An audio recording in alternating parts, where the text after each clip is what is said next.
आप हैं बिहार संवाददाता के साथ और मैं हूं मनोज चतुर्वेदी। स्मृति ईरानी केंद्रीय मंत्री पर बयान देने वाली सारिका पासवान अभी हमारे साथ हैं और 3 दिन से नेशनल मीडिया की सुर्खियां बनी हुई हैं स्मृति ईरानी पर बयान देकर। पहले हम सारिका पासवान के उस बयान को सुनवा देते हैं कि स्मृति ईरानी को उन्होंने क्या कहा था, फिर बात करते हैं। अगर मेरी आवाज जा रही है तो सुनो। भाजपा की ट्रिपल एक्सल कमर्शियल सिलेंडर, दूसरे के भतार को चोरी करने वाली, गोवा में बीफ चिली बेचने वाली की मां, कुकुर जैसा भौंकना बंद करो। आपका असली चेहरा पूरी देश की जनता समझ गई है। फेंकूबाजी और जुमलेबाजी की अकड़ को औकात में रह करके बोलो, वरना बिहार की जनता कालिक पोतने के लिए तैयार बैठी। तो आपने सुन लिया सारिका पासवान ने क्या क्या तोहमत लगाई थी स्मृति ईरानी पर। अब जानते हैं सारिका पासवान से कि स्मृति ईरानी पर यह तोहमत लगाना कहां तक जायज़ है, क्यों इतना बड़ा तोहमत। मुझे लगता है कि मैंने इस वीडियो में किसी का नाम नहीं लिया। बावजूद इसके अगर कोई अपने आप को उस फ्रेम में फिट कर रहा है तो निश्चित रूप से मैंने उन्हीं के लिए कहा है। देखिए, जिस तरीके से भारतीय जनता पार्टी अपने कि यदि फ्रेम में वो फिट मान रही हैं तो हाँ, निश्चित रूप से जो लोग अपने आप को उस फ्रेम में फिट कर रहे हैं, ये मैंने उनके लिए ही कही है। क्योंकि देखिए, भारतीय जनता पार्टी जिस तरीके से तो स्मृति ईरानी ही सारिका फिट बैठ रही है। वो आप तय कर लीजिएगा, मैं तय नहीं कर रहा हूँ। हाँ। देखिए, जिस तरीके से भारतीय जनता पार्टी लगातार जिस तरीके से आज़ाद भारत के बाद मुझे लगता है कि 10 सालों में जिस तरीके से सदन से लेकर सरहद तक भाषा की मर्यादा को तार जिस तरीके से भारतीय जनता पार्टी ने किया है, मुझे नहीं लगता किसी और ने किया होगा। आपने देखा सदन में किस तरीके से महिलाओं को सूप न खा, किसी को 50 करोड़ की गर्लफ्रेंड, किसी को कॉल गर्ल, किसी को कांग्रेस की विधवा, यहाँ तक कि हमारे पूर्व जो प्रधानमंत्री है उनको तो मौनी बाबा भी कहा गया। उनको ये तक कहा गया कि वो तो रेनकोट पहन के नहाते हैं। मतलब ऐसे अनगिनत बार तार किया गया है कि भाई गोली मारो सालों को, राम राज से चलेगा ना कि हरामजादों से सरकार चलेगा। यानी ऐसी भाषाई जो इस्तेमाल जो किया करते हैं भारतीय जनता पार्टी के लोग। और अभी आपने देखा किस तरीके से एक नेत्री जो है हमारे राष्ट्रीय अध्यक्ष के बारे में, एक नागपुर से जो कहीं ना कहीं एक नागपुरिया सोच की विचारधारा से जो लोग लैश हैं, वो लोग जो गोडसे को मानते हैं, जो वीर सावरकर कहते हैं, वीर कहते हैं, जो कि माफ़ी वीर था उसको वीर सावरकर के नाम से ये लोग कहते हैं, पूजा करते हैं।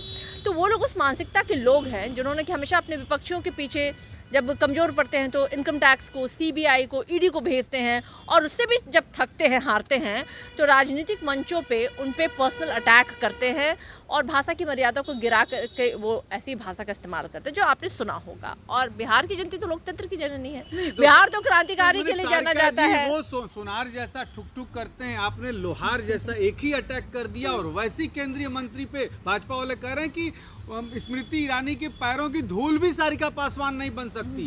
देखिए, भारतीय जनता पार्टी क्या है नहीं है, लेकिन भारतीय जनता पार्टी को पूरे देश ने नकार दिया है। और हमारे बिहार की जो जननी कहा जाता है, लोकतंत्र की जननी कहा जाता है, यहाँ से क्रांतिकारी की जो हमारे भारत छोड़ो आंदोलन की शुरुआत भी यहीं से हुई थी, बिहार से हुई थी। तो बिहार का तो हर एक बच्चा के अंदर एक क्रांतिकारी वाला है। और हम तो ईंट का जवाब पत्थर से देना जानते हैं। हम नहीं है वो लोग जो जब विपक्ष में थे तो लोगों को चूड़ियाँ भेजते थे, और आज सत्ता में हैं तो हमारे सांसद जो है लोगों के, खिलाड़ियों के, महिलाओं के स्तनों को छू रहे हैं, उन्हें शारीरिक रूप से मोलेस्ट कर रहे हैं।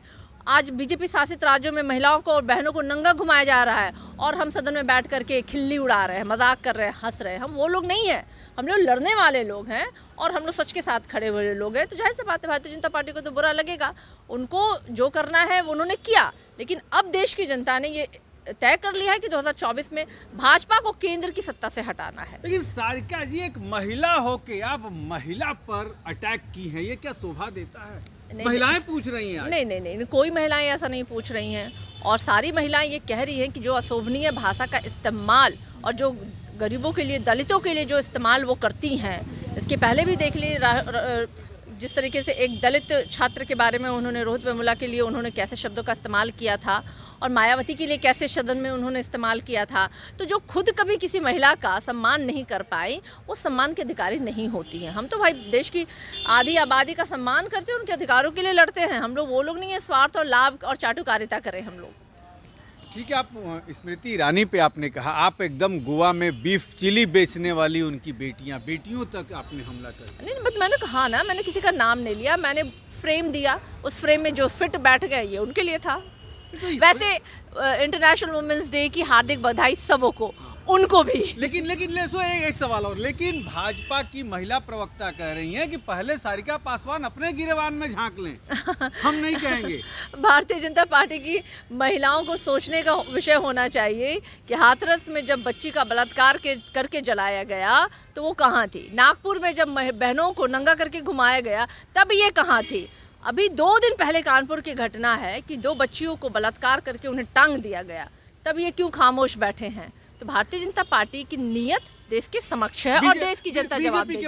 बीजेपी के प्रवक्ता डिबेट में, तमाम डिबेट में आपका विरोध कर रहे हैं, जिस डिबेट में आप जा रही हैं उठ के चल दे रहे हैं। बहुत बहुत धन्यवाद, उनको विरोध करते रहे, उनके विरोध के से हम डरने वाले हैं, हमारी लड़ाई निरंतर जारी रहेगी। तो आपने सुना सारिका पासवान को कहा कि हमने किसी का नाम नहीं लिया है, लेकिन उस फ्रेम में जो भी बैठता है वो यदि फिट अपने आप को उस सब्जेक्ट पे मानता है तो मानकर चलिए कि हमने स्मृति ईरानी के लिए ही कहा है। ऐसी तमाम खबरों के लिए आप बने रहिए हमारे साथ। नमस्कार।